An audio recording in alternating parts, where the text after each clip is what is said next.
আর কি আগুনের সংস্পর্শে আসে এবং এই আগুনের সূত্রপাতটা ঘটে।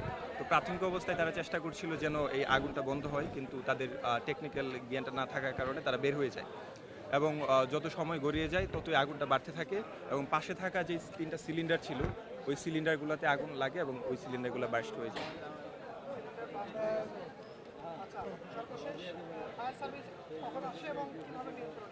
ফায়ার সার্ভিসকে 6টা 9 কল করা হয় 999-এর মাধ্যমে এবং প্রায় তারা 8 থেকে 10 মিনিটের মধ্যে আসে এবং এসে তারা তড়িৎ তাদের কার্যক্রম চালায় এবং আগুনটা বন্ধ হয়।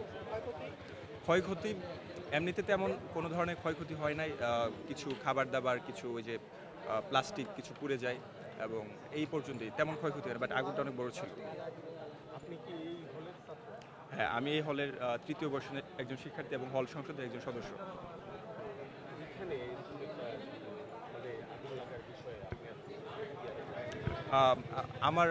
আমি খুবই খুবই মর্মাহত, কারণ এই ধরনের এইভাবে এই রিস্কি পর্যায়ে আগুন মানে শিফট করা, এইগুলা ওই যে গ্যাস সিলিন্ডারগুলো শিফট করা, তারপর আবার আগুনটা লাগার পর কিভাবে নিভাতে হয় সেটা না জানা, তারপর আবার ধরুন আগুন লাগার পর হলে স্টাফরা জানে না কিভাবে একটা ফায়ার সার্ভিসকে কল করতে হয়। আমরা স্টুডেন্টরাই ফায়ার সার্ভিস কল করেছি, আমরাই ইলেকট্রিশিয়ানের কাজ, যে ইলেকট্রিশিয়ান উপস্থিত ছিল না, ওই ইলেকট্রিসিটি অফ করা এটা স্টুডেন্টরা করেছে, একটা অ্যালার্ম বাজানো এইটা কিন্তু তারা করতে পারে না, এই স্টুডেন্টরাই সব কিছু ম্যানেজ করেছে। সো ইটস আনবিলিভেবল যে তারা এই কাজগুলো সম্পর্কে জানে না, বেসিক এগুলো। হলের স্টাফ যারা আছে আমাদের নিরাপত্তার দায়িত্বে।